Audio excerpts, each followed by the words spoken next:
This meeting is being recorded. Hello, I am Kevin Rogers. I'm Director of Reasonable Faith Adelaide. Tonight we have Geoff Russell, who's going to talk on the fear of God. What does it mean to fear God? Geoff had an engineering career, but he's now retired, and he's now associate pastor at a local Baptist church, and is also the chaplain at the Warrnambool campus of Deakin University. So thanks very much for presenting this talk, and also now I'll hand it over to Geoff. Okay, well, thank you, Kevin, and good evening, everybody, and viewers who might see this later on YouTube. Yeah, our subject tonight is, should we fear God? Let me just at this stage share the screen. I'll put up these slides that we'll go through. So yes, that's the subject. Should we fear God? So I'll be referring to the Bible through this quite a lot, and I'll explain about that later on. Now, a few years ago, I visited Sea Life in Melbourne. It's a large public aquarium in the centre of Melbourne, and there I saw live seahorses, stingrays, many types of fish and jellyfish. They were amongst the collection, and a whole lot of other things. It's a very interesting and educational place to visit, and I'd commend it. But there were some unexpected exhibits there too. In fact, there were two enclosures of penguins of different types, different species. There was the larger king penguins and smaller Gentoo penguins, all in a chilly atmosphere, and they were very lively, very interesting to see them up quite close. There was one more unusual exhibit, one of the stars of sea life. That was a beast by the name of Pinjarra, and it's a huge Australian saltwater crocodile. It's 55 years old, it's male, measuring over 5 metres in length. It's a very long one, and it weighs 750 kilograms. Now, I didn't feel any fear as I looked directly at him from just a few metres away. He was so still for a long time that he might easily have been just a stuffed skin or even a plaster model. But then he moved ever so slightly, and I could tell he was alive. I still felt no fear, even though he could easily rip my leg off. I felt no fear, of course, because that fearsome crocodile was safely contained behind well-made barriers, and that enabled people to get quite close and to see him clearly, but without him being able to harm anybody. A very good thing in an exhibition like that. Now, let me just move the slides on a little bit. Here we go. Whoops. Sea Life Melbourne, that's it. So that's what we're talking about, this massive crocodile, and about which I had no fear. Now, about 5 years ago, I was in Israel, and I had a great time there. And in the arid south part of the country, called the Negev. Negev literally means south, but it's associated with the very arid scenery down there. I hiked alone for one whole day through the Maktesh Ramon. Now, Maktesh is a Hebrew word that means crater, so it's actually a huge crater. It's part of Israel's biggest national park. It's an impressive place. Again, I'd really commend that to you. It's said to be the largest erosion crater on Earth. It was not formed by a volcano, nor by the impact of a meteor, like some certain other craters. This one is formed by erosion. It was a hot, sunny, still day, very quiet, once I descended from the edge of the town of Mitzpah Ramon, where I stayed a couple of nights. Now, in that area, let me just go down here. In that area, there's quite a range of wildlife.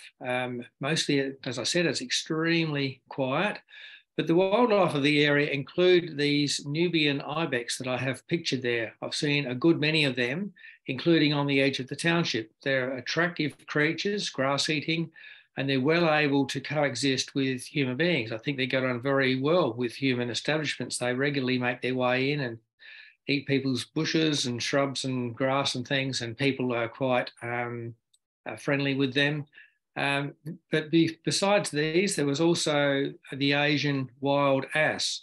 They think that creatures like that were once endemic to this area, but they were lost and they've been reintroduced. And in 1995, at least, there were about 40 of them in this Negev region down south. And I think there'd be a lot more now. They live quite well in these very arid conditions. I didn't see any, but I did see their dung occasionally, which looks much like horse dung, but it was rather dark in colour.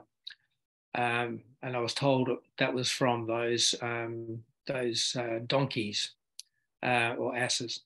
There's also Dorcas gazelles and some more fauna. Now, let me quote from a brochure produced by the Israel National Parks Authority. There were predators, and the predators, there's some nocturnal canine predators live in the Maktesh. They include wolves, foxes, and hyenas.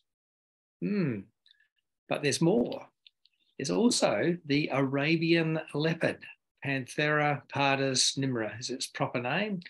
It's a feline predator living in solitary life in a defined territory. Now, in the past, there were leopards in the Negev and the Judean desert, but in recent decades, their numbers have dwindled, mainly because of the reduction and fragmentation of open areas and hostility by humans who felt threatened by them. The leopard population in Israel is presently estimated to consist of a very few individuals who live in the Negev Mountains region, the very region I was hiking through. So they do exist, but their sightings have been very infrequent. And I don't know whether there are some other creatures like that. Of course, once upon a time, back in the Old Testament times, David's time and Samson's time, they both encountered lions. So there were definitely lions and creatures of that sort in that area. And of course, the Assyrian kings made great sport of a hunt with these local lions. But most of them, if not all of them, have long since disappeared from that whole Middle Eastern region. Anyway, that was from the brochure. So I did mention this Arabian leopard. Now, I had read the brochure fairly thoroughly, before I began my solitary hike. I did feel a little fear, but I took a calculated risk. The predators were rare, generally nocturnal. There'd been very few sightings recorded, especially of this Arabian leopard, the most fearsome of the predators, that had not been seen for some years. I thought about my strategy. This is what I thought. I thought I'd walk quietly and remain alert at all times. What should I do if I saw a leopard in my while I was walking? I reasoned that if I saw one, it would already have seen me. And if not, it undoubtedly would notice me. I thought if I did see one, I should act openly and aggressively towards it, making plenty of loud noises, maybe throwing rocks and waving a big stick at it, hopefully intimidating it. Then I'd have to keep that up until I reached a safe location. Whoops, I've lost the slides somehow. What's going on? Why did that happen? Sorry. There we go. Sorry about that. I don't know why that happened. So this is what my strategy was. I don't know what you'll think of my strategy, but fortunately I never had to test it. I survived to tell the tale. Now, why should I fear such creatures as a crocodile or a leopard? Well, that's simple, really. It's because it has to do with what they could do to me. They could kill me or seriously injure me and inflict great pain, and I strongly dislike the prospect of such actions. Why did I feel no fear of the crocodile at SeaWorld? It's because it was safely contained so that it was prevented from such action. And why was my fear of the leopard so limited? Well, it was because the likelihood of an encounter was so very low as to be negligible. Now, I bring these two illustrative stories to you as sort of background to now we come to consider God. What about God? What could God do to us? How could God's action affect us? Well, when we think about God, God's power is infinite. He is the Almighty, the Omnipotent. He's made the sun and constantly sustains it, which is itself a gigantic, almost eternal nuclear reaction in the sky above us. I couldn't endure a millisecond of a close encounter with the sun, yet the sun itself is minuscule in God's sight. He's made the whole universe. I could injure myself just by tripping over a rock. That's how vulnerable I am. God is infinitely more powerful than that fearsome crocodile I postulated earlier, or the leopard too. So he's got limitless power. Now, I had no fear of the sea life crocodile because it was contained. But how can God be contained? God is not contained. He's everywhere present. And if hypothetically he was not present in some place, then all life, all existence, all material, in fact, in that place would simply vanish, would perish, cease to exist. God is and must be present everywhere. So it's not like the case of the crocodile. When I consider the leopard, I had very little fear of the leopard because it was highly likely that it would not sense me. Even though its senses are acute, it would not see me, hear me, or smell me. But God senses everything, everywhere, all the time. There's not a thing that escapes his notice. It's unavoidable.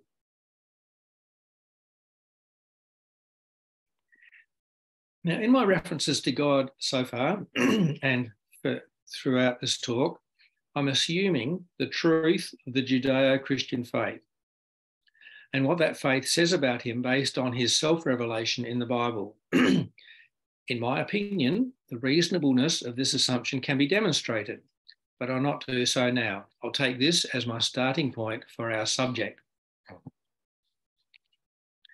Now, as well as God being all-powerful and everywhere present and all-knowing, the Bible tells us also from cover to cover that God is holy and just, and that he created the earth and everything for a specific purpose, for his pleasure and glory.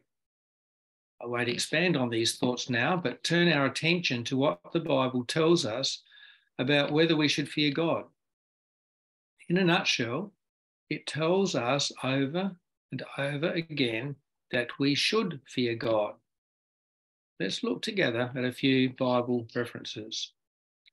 So first of all, I want to consider the middle of the Old Testament, the book of Proverbs. We read their words, which are probably even now still well known, that the fear of the Lord is the beginning of knowledge, but fools despise wisdom and instruction.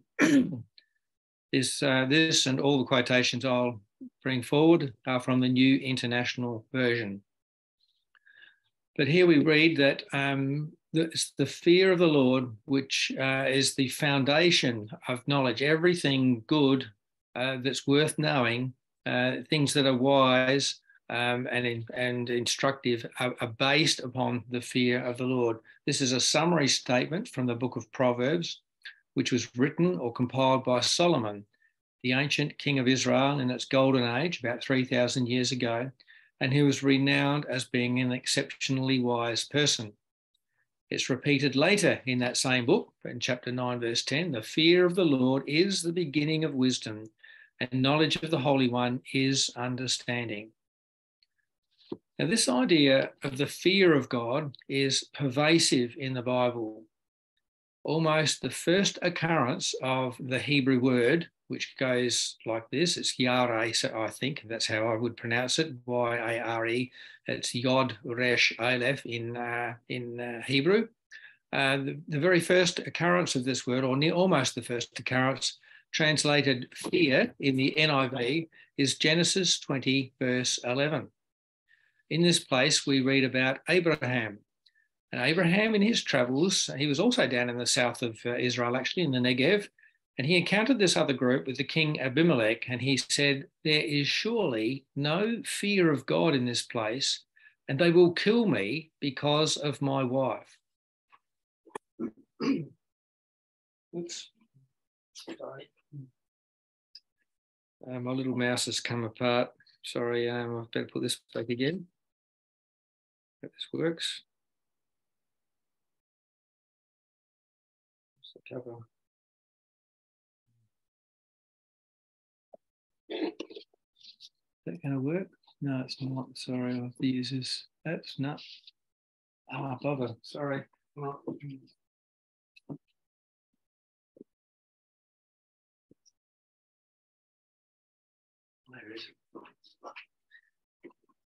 Sorry about this. A mishap. Things that can go wrong when you don't want them to, just at the most unexpected moment. I need to have this working. Right. Good. Okay, sorry about that. Now, where did I get to? Yeah, we were just considering Genesis chapter 20, verse 11. Now, Abraham perceived that the people surrounding him in this place, and their king in particular, had no fear of God. In fact, he was not right about that, but that doesn't matter. That's what he thought. That meant, in his mind, that they were liable to do anything, even to kill him and forcibly take his wife, Sarah. And so he took certain actions about that. The lack of a fear of God leads to every kind of immorality amongst people and the removal of all restraints. It's always been that way. No fear of God is a negative characteristic with profoundly negative consequences for both individuals and for human society. A few pages later, after that, we read of Abraham almost sacrificing his beloved son Isaac. It's a very famous passage, Genesis chapter 22. And here, Abraham's fear of God was demonstrated and commended by God. Let's just read Genesis chapter 22, verse 12. The angel of the Lord said, after Abraham was restrained from sacrificing his son, he said, "Now I know that you fear God, because you have not withheld your son, your only son. I will surely bless you, because you have obeyed me." Here we see the combination of the fear of God and of that results in Abraham obeying God, and God is pleased with this and promises to bless Abraham, which he does from there onwards in various ways. So we can see the fear of God is presented very positively right back here in the life of Abraham and pleases God. Now we'll just go back a few pages, back to Genesis chapter 15, verse 1. Here it's the word afraid, which is virtually the same word in Hebrew. And here we learn that Abram, which was his earlier name before he was renamed Abraham, we're told that Abram is not to be afraid. That is, not to be afraid of anything or anyone other than God. We read here, God said to him, "Do not be afraid, Abram. I am your shield," or sovereign, "your very great reward." Or an alternative way of translating those words are, "Your reward will be very great." This is a key verse early on in the Bible, in the development of God's relationship with his people and his covenant. But what we learn here is that Abraham is told by God to not fear anything else, to have no fear, and that God would be his shield or sovereign, that is his protector, and would reward him greatly. In another sense, God said that he himself was Abraham's reward. Now, both those aspects are true. God both gives a reward and is himself the reward for Abram. And this is so not just for Abram, but for everyone who truly fears God. God rewards them, and he is the reward. Now, these three passages taken together from the first book of the Bible, Genesis, taken all together, back up a modern Christian saying: fear God, so don't fear anything else. Or on the other hand, don't fear God, and so fear everything and anything else. And I think that's a fair statement of reality. And I've seen a number of slides showing this. It's attributed from statements like that are attributed to various people, but when you fear God, you fear nothing else, whereas if you do not fear God, you fear everything else. Now, there are heaps more relevant passages, but I'm going to limit myself to a few, which we'll jump through quickly in the book of Psalms. So let's just go now to some of the Psalms. So first of all, in Psalm 2, verse 11, and in this we'll notice a parallelism, which is a feature of Hebrew poetry. Let's just look at Hebrews 2, verse 11. This says, putting it positively to people reading, serve the Lord with fear and celebrate his rule with thanksgiving. So the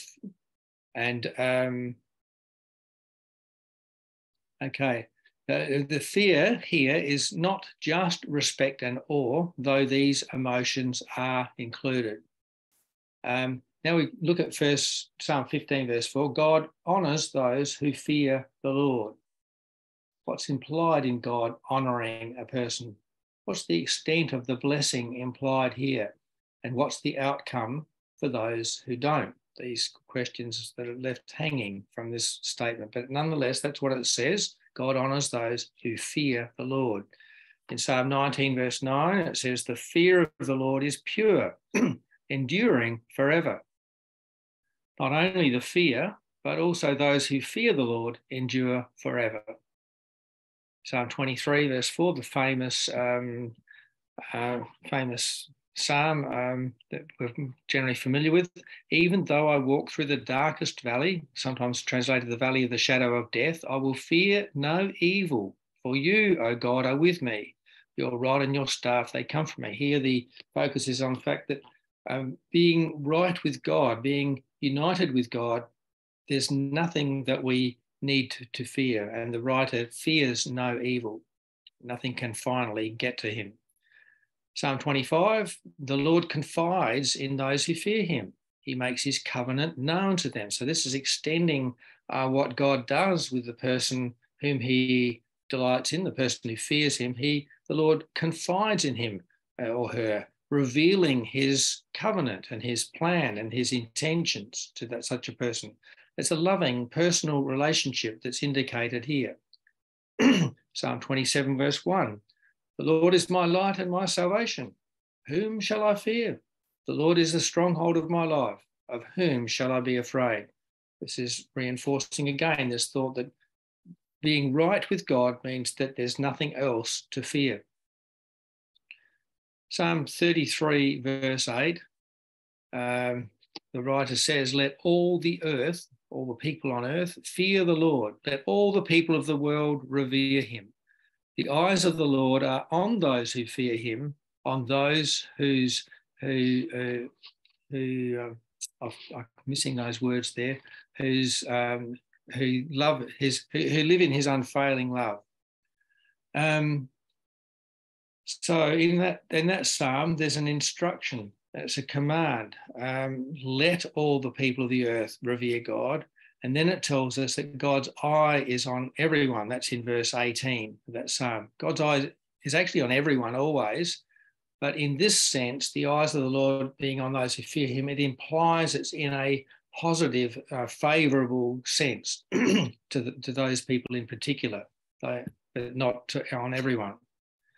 And then finally, in this little section, Psalm 34, verse 9, fear the Lord, you, his holy people, for those who fear him lack nothing.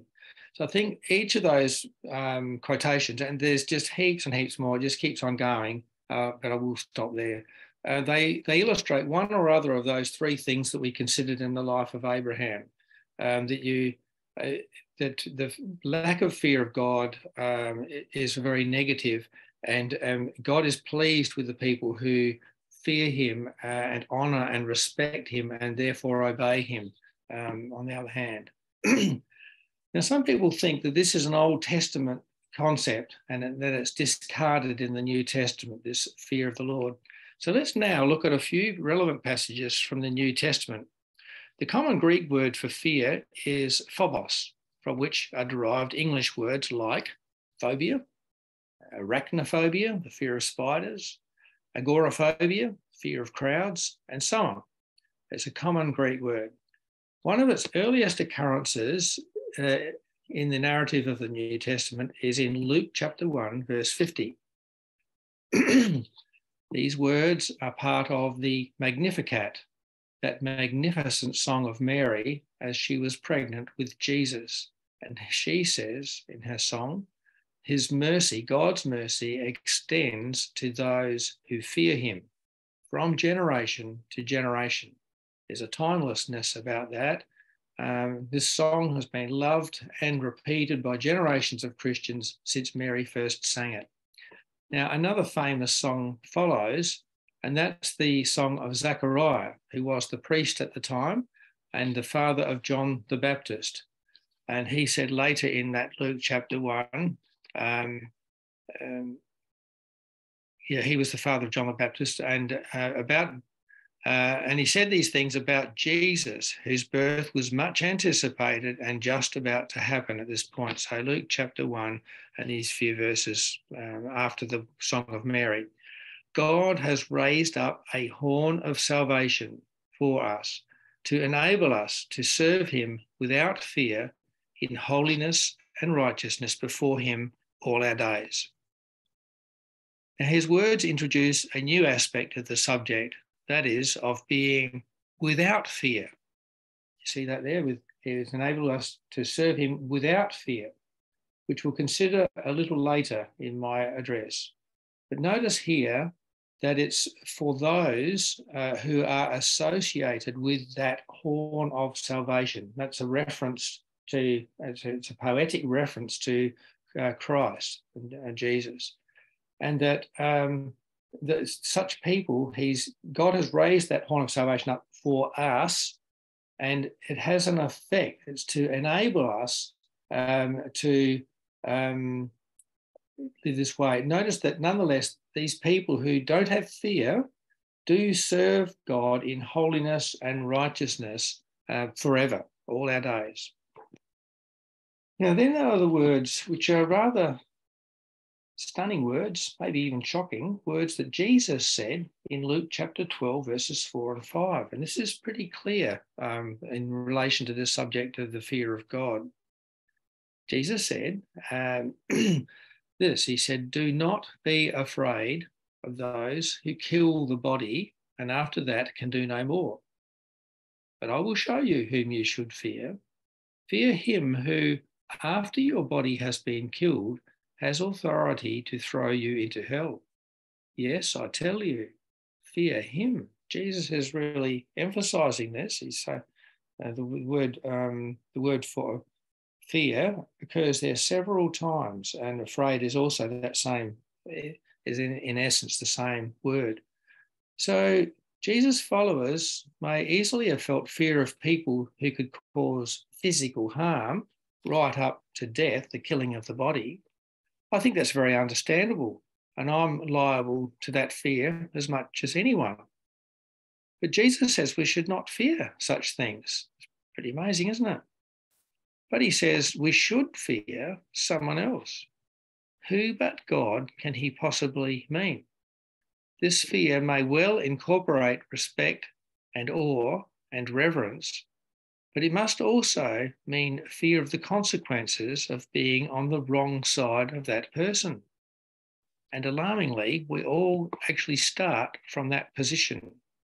This is why the subject is so relevant and pointed for us all, because we know we have actually, before we come to Christ, we have actually offended God, and he has a reason. He's got no desire like that panther to attack us in order to eat us, but we have offended him. We've disregarded him and dishonoured him, and so we do have a reason to fear what he might do to us. And so I think Jesus is bringing this out here, that we should rightly fear God, not fear people who can do all manner of physical harm to us, even though we're prone to those fears. Anyway, later, the book of Acts, also written by Luke, who wrote the gospel, tells of the history of the very early Christian church. In chapter 9, verse 31, we read of a time after a time of persecution when there was some relief from that persecution from the authorities. And in that time, there was a time of peace for a while. And what we read there is, then the church enjoyed a time of peace and was encouraged, living in the fear of the Lord and encouraged by the Holy Spirit, it increased in numbers. Notice here how the fear of the Lord is connected directly with being strengthened. The church was strengthened. They were living in the fear of the Lord. And they were encouraged by the Holy Spirit and increasing in numbers. These things all blend together. They all hang together. And the center of it is living in the fear of the Lord. So that the fear of the Lord is not negative, it's thoroughly positive for God's people. Okay, we'll go on to the next slide. And here we want to look at just a few more passages from the New Testament. The Apostle Paul wrote Romans 3, verse 18, and here he quotes a psalm very similar to one we looked at before. Paul wrote about describing a lot of the people around him, all those people apart from God's work in Christ. He says there is no fear of God before their eyes. He's quoting the Old Testament. In particular, he shows the continuing application of what God caused to be written way back then. And in its context in Romans, Paul shows that where there is no fear of God, dreadful things happen, even murder, ruin, misery, lack of peace, both external and internal peace. And that's all in that context around that Romans 3 verse 18 passage. And in the context of that quotation, he also says that this is the natural state of all mankind apart from God's gracious work in Christ. I can't go into that and open that up further, but that is so. It comes out very clearly in Paul's writing there in Romans 3 and elsewhere. Paul's words here confirm what we learned almost from the start when we considered Abraham. We considered Abraham's anxiety about what people might do who have no fear of God. And this is just what Paul writes here in Romans as well. Now, these ideas about centering around the fear of God continue right to the end of the Bible. So I'll conclude the series of quotations with a few more quickly from Revelation. Revelation 14, verse 7 is God's instruction to the whole human race. Fear God and give him glory. Worship him who made the heavens, the earth, the sea, and the springs of water. Revelation 15, verse 4 puts it in terms of a question. It does show the outcome of all history, implying too that all those who don't fear God will be eliminated. He says, who will not fear you, Lord, and bring glory to your name? For you alone are holy. All nations will come and worship before you, for your righteous acts or judgments have been revealed.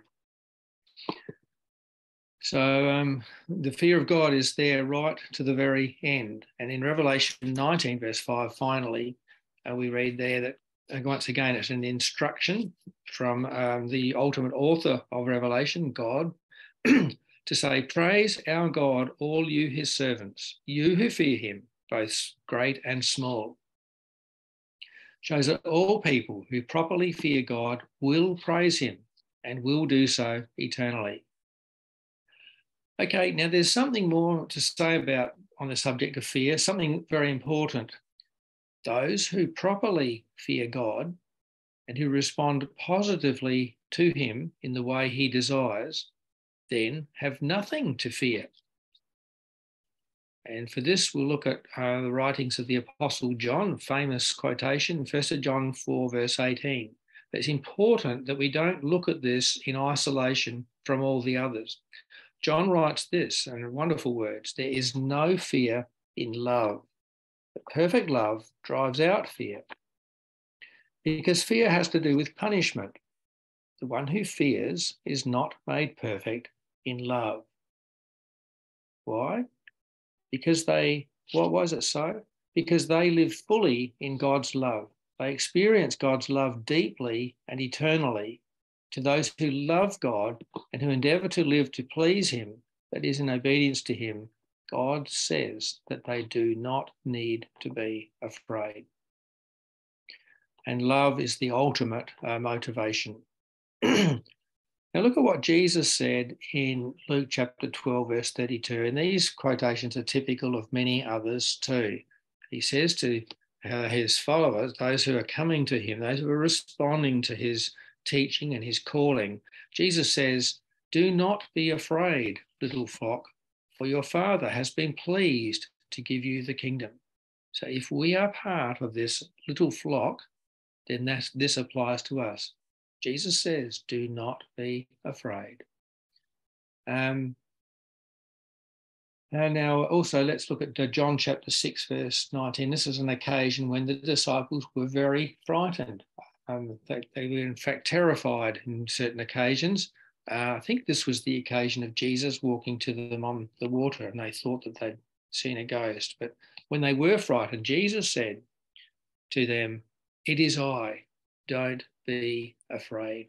So those who have a relationship with God through Jesus don't need to be afraid, whatever the situation they're confronted with. When Jesus was raised from the dead, the angel at the tomb said to the women there, "Do not be afraid, for I know that you are looking for Jesus who was crucified. He is not here. He has risen, just as he said." So bringing that great good news first to the women and then to all people. The first thing the angel said from God is, "Do not be afraid." And then finally, Jesus at the end of just not long before his ascension to heaven, at the completion of the gospel in Matthew chapter 28, verse 10, Jesus says, "Do not be afraid." He says that to those who believed in him, to his apostles and to his disciples, and he says that to us. Now, there's much more that could be said on this subject. It is quite a vast subject, and but I hope I've covered some of the. I've spoken a little about some of the relevant aspects.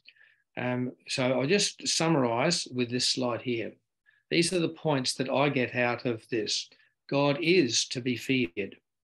There is a proper fear of God, which is allied with worship of him, with celebration of him, his attributes and his works, reverence, respect, awe, a keenness to know him, to hear his word, and to obey him. All these things are a proper fear of God, incorporated in that fear of God. Results of a proper fear of God are the above that I've just covered. It will produce these things in a person.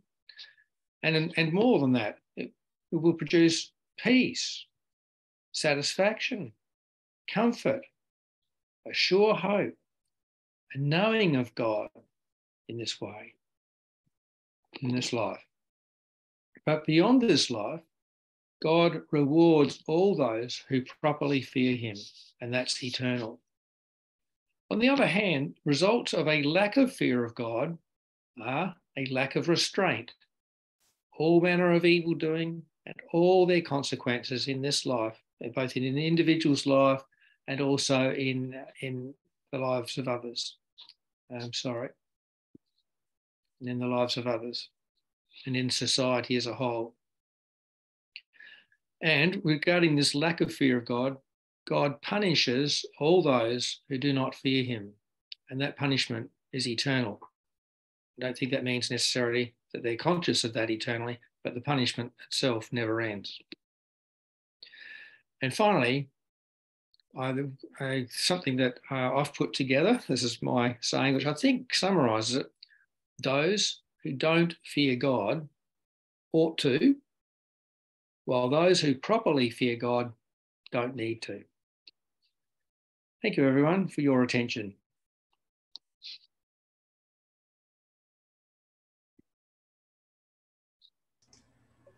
Thank you, Geoff. We're now having the discussion time, and basically I've been the only person who's actually been typing in the chat area. But I'll just kind of go through some of my comments. What does the fear of the Lord actually mean? Is it to actually be afraid, or does it kind of just mean to revere or respect or obey? Well, in my opinion, it does incorporate those things of reverence for God, of respect for Him, and also of obedience to Him. Obedience is a very important issue. Not that we ever do fully obey God, because we always fail and we're always in need of God's grace and forgiveness. But our heart must be oriented in that direction, I think, to want to obey God and to seek to obey God. But I think it's actually more than those things. Quite often these things are said, especially with the thought of respect, as to meaning not much more than just an acknowledgement of God. Oh, yes, God is there, and yes, He's done all these things, and yeah, yes, I respect Him. But it does actually have consequences, and it must have very deep consequences in our life. It's not some light thing, the way it's, and as I see, the way respect is often talked about, especially these days. I do think there is an actual fear in this as well. It's a fear of offending God. And the awkward thing is that that's where we start from. Every human being has actually offended God. He has made us to honor Him and for Him to delight in us. And we, from Adam and Eve onwards, and the whole human, not that we can blame them, the whole human race has collectively ignored God, pushed Him aside, decided we know better, etc., etc. And we all know this. We know this personally in ourselves. We know this for every human society that's ever been. And so that means that we are all actually liable to God's judgment on those things. And apart from what God has done in Christ and us being coming into that realm and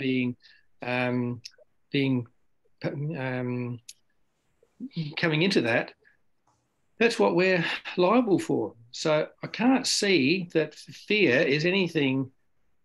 Well, it does incorporate some things, but it must include actual fear of the consequences of being offensive to God, which is naturally where we are. I wonder whether a better word would be revere, because for me, revere has that sense of the awesomeness of God, but doesn't have the terrifyingness in it that perhaps someone who's not saved will face. I actually think if you look up the word, it does actually include to be afraid. And in the Old Testament, when they saw the glory of God exhibited on Mount Sinai through the fire, they were actually afraid. And terrified. Yeah. And it says elsewhere that fear has to do with punishment. So if you don't fear God and you let loose with evil, then you'll be judged. So you ought to be afraid of the consequences. And so, so it should actually include the actual being afraid, because of if you offend God, there are bad consequences to it. One analogy that I like is the idea of, just imagine you are a parent, you have young children, you teach them to fear cars. You do not want your children to just wander out in the middle of the road willy-nilly. They are afraid of cars. But at the same time, they're not really afraid of cars. They're quite happy to get in the car with you to go for a drive. So it's a genuine fear, but it is not a fear in the sense we normally think of when we think of fear. And another little thing is something from the book The Lion, the Witch and the Wardrobe, where the children are told about this lion called Aslan. And they ask, is he a tame lion? And the answer, oh, no, he's not a tame lion, but he's good. And that's what we believe about God. He's not a tame God. He's not under our control, but he is a good God. Yeah. Still Just a about line. wherever there's an encounter with God recorded in the Bible, the person concerned falls down, in complete submission, don't they? And it says that they fall down as though they're dead in some Then cases. you're immediately told, And don't be afraid. yeah, the two have to go together. It's funny, in my class, the kids often say, a lot of the Muslim kids too, actually, they'll say, "Oh my God," right, as a sort of like a reference every now and again. And I've trained them to say, "Oh my goodness."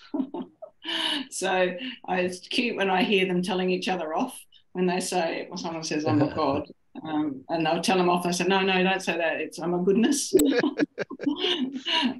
It's really cute, yeah. But it is about training. Whenever I hear someone say the Lord's name in vain, I go, isn't that on the top of the list of the 10 Commandments? Like, it's near the top. Anyway, it's only small, I suppose. But And this is in a public school. this is in a public school, yeah. I just say, that's not a good one to say. Better off to say, oh my goodness. But yeah, language, hey? Well, if it's forbidden to offend anyone else, then it should be also equally forbidden to offend Christians. So, fair enough. That's right, yeah. Yeah. Just from my memory of some of Corrie ten Boom's books, she says when during the Holocaust and the jailers felt free to do all sorts of evil, and they kind of mocked the existence of God and said, God doesn't hear, and so I can do what I like. And so that kind of in some ways we see that. Yeah, in some ways we see that as an extreme result of the lack of fear of God, but that's certainly true. People who don't feel accountable for anything they do, whatever they can get away with, why shouldn't they? And it's people exerting their will upon other people, just however they feel they can.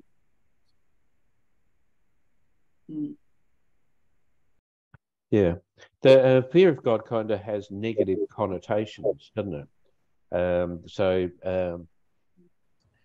people can react and say, you only obey God because you're afraid of him. So you're not actually doing it from your heart. So it's not really sincere. And yeah, well, I can understand that, and that's, I mean, ultimately we should learn of God and learn how good God is, and he wants us to respond in love to his love for us. So we need to see that love, what that love entails, and so the very core of it is him giving his son for us, and he was in his son, giving his life for us to save us. But we need to see the holiness of God in all this. I think that's what's lacking very widely in society, and probably a lot in the Christian church today as well. A real understanding of the holiness of God, and whether we're called to holiness too.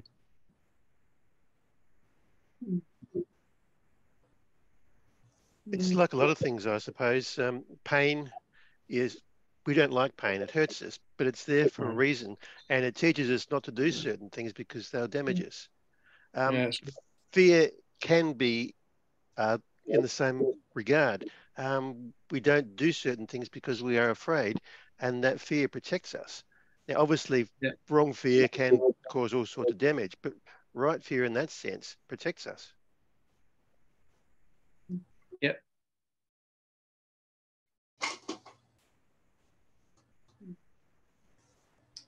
Geoff, some years ago, I met a chap who was in Darwin during Cyclone Tracy, and he made the comment that for 24 hours, when everyone was feeling the full impact of the cyclone, with glass flying everywhere, sheets of iron, buildings shaking, the whole effect.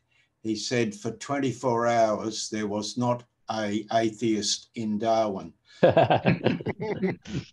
And his comment was, it was so palpable and real, it was shaking people to the core, because suddenly you're absolutely helpless, and the sheer weight of it was having an effect. But human nature being what it was, within weeks, of course, that starts to dissipate and it's back to square one for a lot of people. Yeah.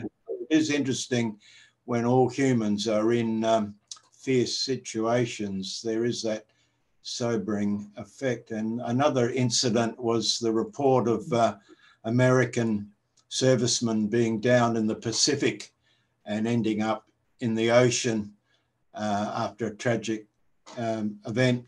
And they said they'd be in prospect of drowning. And the two common things that were being cried out by many of them was God, and help me. And the other was calling out for mama. It was interesting. There was a sort of a primal thing coming out too with some of them. Yeah, I've heard that. And, I can understand it too, when people are in extreme situations where the risk of their end is very real, that many people, a high proportion of people would actually turn to God. And, it is said quite often about those kind of situations, well, there's no atheists in that kind of situation. That could be true. But the reality is that what is the difference between being in that dramatic, sort of violent scene where and just being where I am right now, life's comfortable and everything, but of itself, apart from God, it's all going to end. It's all coming to absolutely nothing. People don't see that, or they just don't think that at all. They just think, oh, well, I'm happy with my comfortable existence and my regular supply of good food that I enjoy, and I like listening to music, and I like being able to go out, and I've got a car, and et cetera, et cetera. But it's really, in principle, it's no different from the person who's been chucked into the ocean and in a storm. Is it really? Because it's all going to end. People just don't face up to to where they really are in life, apart from God. When we're here where we are right now, we can pretend that none of that is real. It's when we're chucked in the ocean that we suddenly have to face the fact. Yeah, that's right. But wouldn't it be better to come up, confront those things before we are chucked in the ocean? Yeah. Yes. Yeah. Definitely. Yeah. Yeah, Socrates said the unconsidered life is not worth living. But because most of our interests are so banal, is so we're living the unconsidered life. Yeah.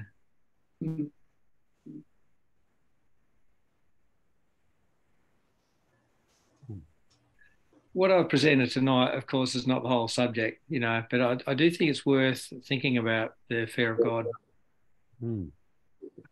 It also says the fear of the Lord is the beginning of the wisdom. It's a primary starting point that actually gets you moving, but it's not the end. And so, in a sense, we're not supposed to stay in it. It's supposed to just give us a prick, get us moving, and start thinking about things more seriously.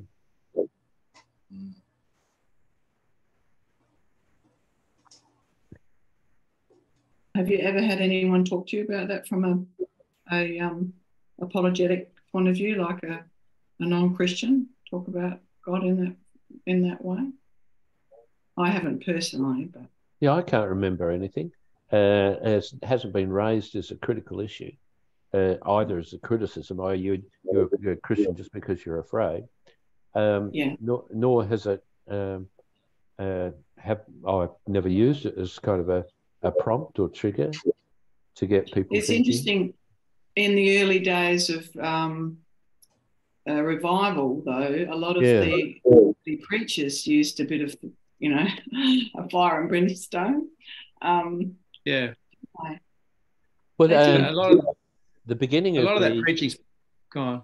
Yeah, at the beginning of the Great Awakening in America with Jonathan Edwards. Jonathan Edwards didn't have very good vision. He wore glasses and he read out his sermons, and he gave a sermon called "Sinners Before an Angry God." And so he's just looking down, reading it. And when he looked up, he could see that the congregation was terrified and cracking up. And so even though his delivery of his sermon was pretty pathetic, just preaching on sinners before an angry God actually got things moving in the Great Awakening in America. That was the start of that revival. Yeah. I think a lot of that preaching of that era and other people like that has been derided as, hell and brimstone, hellfire and brimstone preaching and everything. And we want to get away from that and everything. But there's a measure of truth in all that, isn't there? And I think we just become very Father Christmas-like quite often. As we have discovered in apologetics, there are some people who need that. There are some people who are put off by that. Yeah. So you need to have the right thing for the right people. Mm-hmm. I was actually converted at the age of 14, and that was at a evangelical meeting at our local church, and the minister was talking on hell, and a guy called Colin Pierce got up and recited a poem about hell and going to it, and I was actually triggered. My conversion was triggered because I didn't want to go to hell. I was afraid to. It wasn't a brilliant start for me, but it was still real nonetheless. It was the beginning of wisdom. Yeah, it was the beginning. Sometimes I think I've been converted around about 30 times since, but in other ways, you go through critical stages where the penny drops on something. But I'd say my beginning was, in some respects, a negative experience. So I wasn't kind of all bubbly and wave my hands in the air. It was quite different for me. Well, I know in my own experience, it wasn't quite the fear of hell, but when I was about that age, around 13, 14, there was a tragedy in my church circles, and there were two young men who were killed in a motor vehicle accident, and they were very promising spiritual young men, leaders of the future. They were several years older than me, but they had an accident. They fell asleep at the wheel. They were both uni students, and they were going interstate to a Bible school, so they're very spiritually minded young people. And he fell asleep at the wheel. This was the days before seatbelts, and he crashed into a big tree. So the driver was killed instantly, and his passenger alongside of him had a couple of hours of intense, agonising time before he died of his injuries. And this really shook up the whole community, and especially the fact that they were young. They were vibrant young people with great promise. And I was, they were a few years older than me, but I thought, life can just end just like that, whatever you're doing, you're not doing anything foolish, and you're not drinking yourself silly and whatever. These are they're driving to a Bible school of all things. And there was another fellow in the back seat who was traveling with them, and he was lying down. This is in the early hours of the morning, and he was shaken up. He was very badly bruised, but he survived. And the community at the time thought this was God's providence in this, that the two people who were killed had actually been baptized. They were baptized believers. The fellow in the back, he was a believer, but not baptized. I thought, well, but I mean, all manner of things can happen. It could have been otherwise, but I do know that really had a significant effect on me at the time. It wasn't the only thing, but it really did make you wake up a lot of young people. Heck, life can actually end for young people. We're not invincible after all. It's a very good Definitely. lesson. Yeah, it's a very good lesson. Yeah. Pretty painful.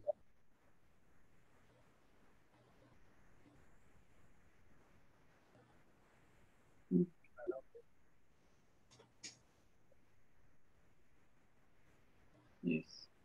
You All sort right. of think the last 50 or so years since the more people live longer, the less likely they're going to respond to more of the fear of hell. Like life seems more precious, or we could say fragile, even though it can happen anytime now. But in those early days, pioneering days, or the early times of the 19th century, I suppose, when those preachers were using it, life was a lot more fickle. And perhaps they got away with it because of that. Now, I don't know. I don't know whether Billy Graham ever did that. Did he ever preach fire and brimstone, Billy Graham? He's pretty straight in his preaching about a lot of things. Mm. But I think what you've said is very, very good observation about that. And what comes to my mind when you think along those lines is, think of the days of Noah. How long did people live then? They would have thought, death will never come. You know, life's good, and life just goes on and on and on and on. Death's nothing to consider. And so what happens? The every imagination that thought that their hearts are only evil continually, and violence fills the earth, etc., etc. So that's kind of an extreme situation. That's taking those figures literally. If they really did live those hundreds of years, you can imagine. Well, what would be the effect of people living for that kind of length of time? I think, I'll never die. I don't need to think about the end of my life. Just carry on. Yeah, that's right. Forget Thank God God for death. The evil, continues. When life is shortened and life is hard, people think about God a lot more. Yeah, I think. Apparently, the biggest correlator between unbelief is not education or intelligence or lack of it. It's wealth. If the richer people are, the more likely they are to fall away from their faith. Doesn't the Bible tell us that too? The rich person says, they grow rich and they forget God. They don't need God. They think they don't need God. I've got this under control. I don't need anything from God. I don't need a crutch. Yeah. Kind of reminds me a little bit some of the discussion of a line from the movie Titanic, where right at the beginning, two of the people involved with the ownership or manufacture of one of the ship were walking past on the dock, and they look up and say, "Not even God could sink this ship." Jeez. Of course, we know what happened after that, but they think they've got everything under control. They're better control than God. They're better than God. God can't beat us in this. They've got no idea. One of my favourite scenes in that movie is with the orchestra singing, or singing hymns as the ship's sinking. They're the ones that are full of faith and not afraid, and they're singing their hymns. Yeah, it's very moving, actually, and giving their life jackets away. Yeah. I wouldn't be seen dead without Jesus.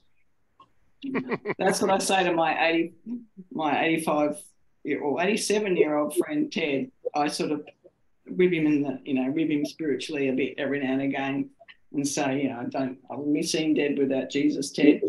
Things like this. It's quite funny. And then I sort of say you're Welsh, so you don't get away with it. Christianity's it.